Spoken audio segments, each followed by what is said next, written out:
مجرمین جو ہے آپس میں سوال کر رہے ہوں گے، ما سلککم فی سقر، اس سقر یہ بھڑکتی ہوئی جہنم میں کیسے تو پہنچ گیا، کس چیز نے تمہیں یہاں ڈال دیا؟ وہ سب سے پہلے کیا جواب دیں گے؟ سنو کان کھول کر، قالوا لم نک من المصلی، کہیں گے ہم نماز نہیں پڑھتے تھے۔ حضرات اہل سنت، السلام علیکم ورحمۃ اللہ وبرکاتہ۔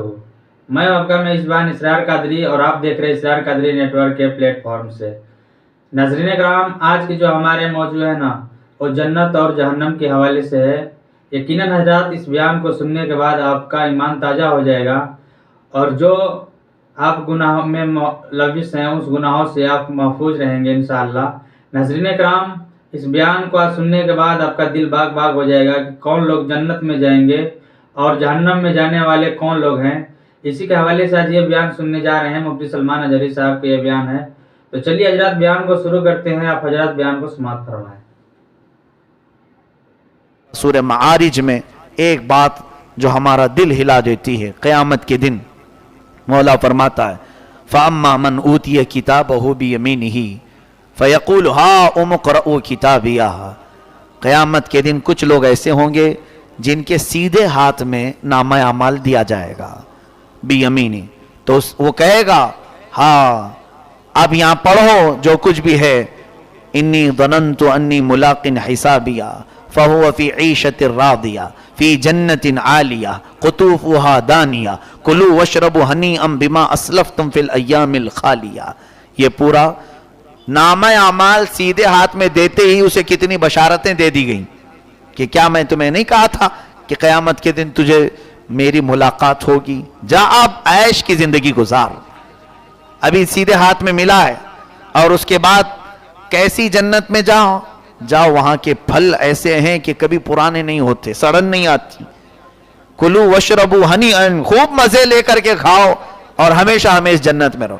وَأَمَّا مَنْ أُوتِيَ كِتَابَهُ بِشِمَالِهِ، اللہ فرماتا ہاں جس کے بائیں ہاتھ میں پکڑایا گیا، فَيَقُول يَا لَيْتَنِي، فَيَقُولُ يَا لَيْتَهَا كَانَتِ الْقَاضِيَةَ وَلَمْ أَدْرِ مَا حِسَابِيَهَا يَا لَيْتَهَا كَانَتِ الْقَاضِيَةَ، وہ کہے گا اے کاش یہ حساب کا دن نہیں ہوتا تو کتنا اچھا ہوتا۔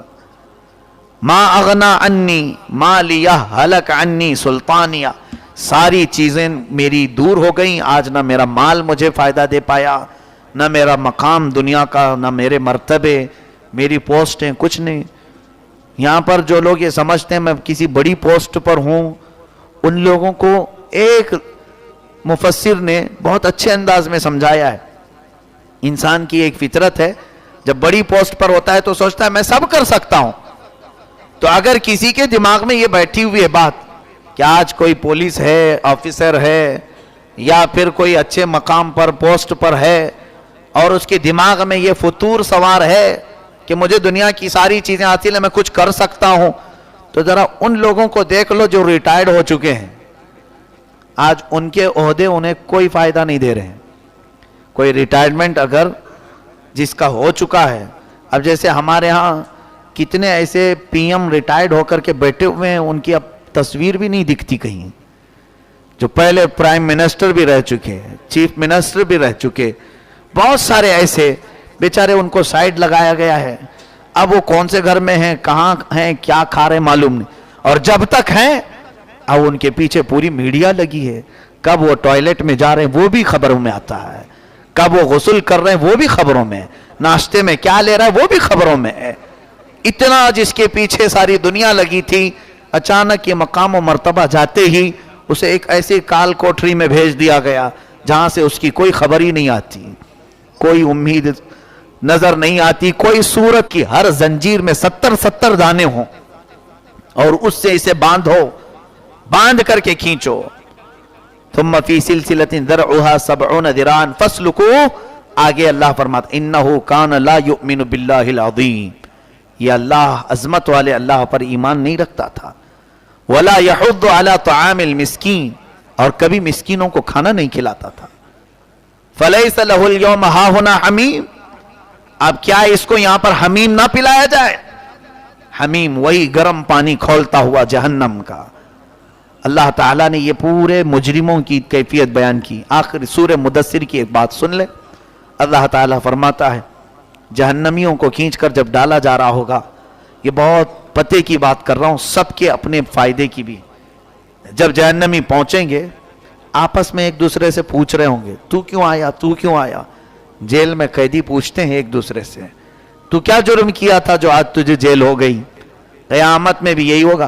عن المجرمین یتساءلون, مجرمین جو ہے آپس میں سوال کر رہے ہوں گے ما سلککم فی سقر, اس سقر یہ بھڑکتی ہوئی جہنم میں کیسے تو پہنچ گیا, کس چیز نے تمہیں یہاں ڈال دیا. وہ سب سے پہلے کیا جواب دیں گے, سنو کان کھول کر.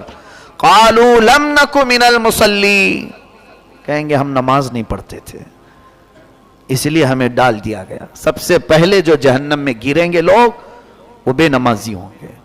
سب سے پہلے جو دوزخ میں ڈالے جائیں گے اکثر لوگوں کو نماز ترک کرنے کی وجہ سے دوزخ میں ڈالا جائے گا.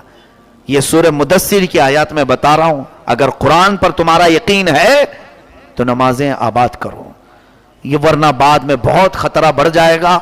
اور حضور پاک صلی اللہ علیہ وسلم فرماتے ہیں جو نماز میں پاس ہو گیا سارے معاملات میں پاس ہو جائے گا, اور جو نماز میں پھنس گیا پھر اس کی ہر چیز نکالی جائے گی باہر, ہر چیز. اور نماز جس کی برابر تھی بہت ساری چیزیں اللہ تعالیٰ اس کی چھپا دے گا. اس کے عوض وہ بھی چھوڑ دو, اس کو معاف کرو, معاف کرو. لیکن نماز میں جو پھنسا ہے بہت ساری چیزوں میں پھنس جائے گا. آگے اور سنیے وہ کیا کہیں گے. قالوا لم نک من المصلین ولم نک نطعم المسکین, اور مسکین کو کھانا بھی نہیں کھلاتے تھے ہم, اس لیے ہمیں دوزخ میں ڈالا گیا ہے. یہ چیزیں دیکھیں نماز کے بعد مسکین کو کھلانے کا بھی ذکر ہے. اور جو اس طرح غربا اور مساکین کی طرف توجہ نہیں کرتا وہ یہ مت سوچے کہ میں اپنا کھا کر کے آرام کر رہا ہوں, باقی کوئی دوسرا کہیں پر بھی جائے, ان لوگوں کی بھی قیامت کے دن پکڑ ہے. وَكُنَّا نَخُوضُ مَعَ الْخَائِضِينَ, اور ہم جو ہے غفلت میں تھے, دھوکے بازوں کے ساتھ ہم بھی دھوکے میں پڑے ہوئے تھے. وَكُنَّا نُكَذِّبُ بِيَوْمِ الدِّينِ حَتَّى أَتَانَا الْيَقِينَ, اور ہم قیامت کا انکار کرتے بیٹھتے تھے. کہاں کب آئے گی, دیکھا جائے گا, بولتے رہتے. حَتَّى أَتَانَا الْيَقِينَ, یہاں تک کہ یہ آ ہی گئی, آ ہی گئی. فَمَا تَنْفَعُهُمْ شَفَاعَةُ الشَّافِعِينَ, پھر اللہ فرماتا ہے ان کو کسی شفاعت کرنے والے نے کوئی فائدہ نہیں دیا, کسی نے بھی ان کو کوئی فائدہ نہیں دیا. شافعین شفاعت کرنے والے, یہاں تک کہ نبی کونین صلی اللہ علیہ وسلم بھی ان لوگوں کی, کفار و مشرکین کی شفاعت نہیں کریں گے. عزیزان گرامی, نماز کے سلسلے میں بیداری کی ضرورت ہے. آج جتنے ہلکے سے ہم لیتے ہیں نماز اتنی ہلکی, یا اس کو یوں نہ سمجھ لو کہ ہمارے بزرگوں کی ایک پرمپرا ہے, ڈیوٹی ہے, رسم ہے, رواج ہے. دیندار لوگ پڑھتے ہیں اور بڑے بزرگ پڑھتے ہیں, ہم تو جوان ہیں, ہم کو کیا ہے مسجد جانے سے. جس طرح تمہارے لیے کھانا پینا اور سونا ضروری ہے اسی طرح تمہارے لیے نماز وقت پر پڑھنا بھی ضروری ہے. ایک بزرگ سے ایک عورت آ کر پوچھتی ہے میں اپنے بچوں کو نماز کے لیے اٹھاتی ہوں لیکن اٹھتے نہیں, کیا کروں. انہوں نے کیا فرمایا کہ خاتون اگر تیرے گھر میں آگ لگ جائے, تیرے بچے سو رہے ہوں تو کیسے اٹھائے گی تو ان کو, کیا ان کو چھوڑ دے گی. کہا نہیں اٹھاؤں گی. کیسے اٹھائے گی.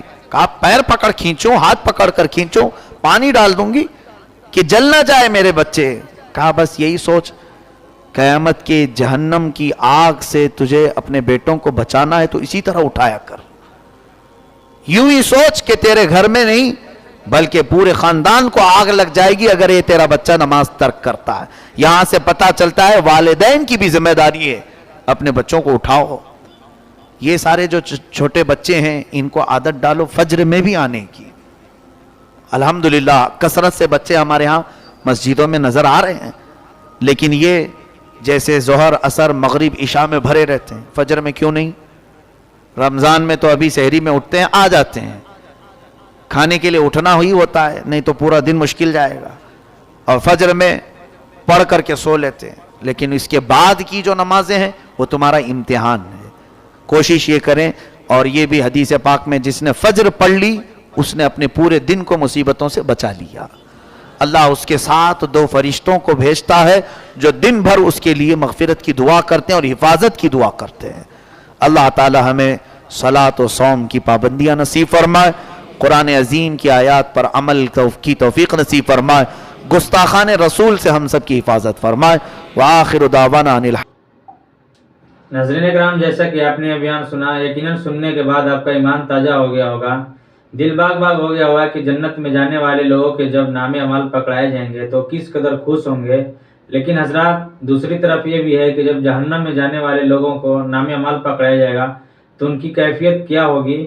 یقیناً حضرات، سننے کے بعد آپ کو یہ سمجھ میں آ گئی ہوگی کہ ہمیں زندگی گزارنے کا طریقہ کیا ہونی چاہیے تاکہ قیامت کے دن ہمیں ان تمام پریشانیوں سے نہ گزرنا پڑے۔ ناظرین کرام، آپ بیان سنے ہوں گے تو یقیناً آپ کے دل میں یہ بات اتر گئی ہوگی کہ ہمیں تمام گناہوں سے محفوظ رہنا چاہیے، حضور پاک صلی اللہ علیہ وسلم کے نقش قدم پہ چلنا چاہیے۔ ناظرین کرام، بیان اچھا لگا ہوگا تو ویڈیو کو لائک ضرور کیجیے گا، چینل پہ پہلی مرتبہ آئے ہوں گے تو چینل کو سبسکرائب کر لیجیے گا۔ تب تک کے لیے اتنا ہی، اب اپنا خیال رکھیں، اب نیکسٹ ویڈیو کے ساتھ۔ السلام علیکم ورحمۃ اللہ وبرکاتہ۔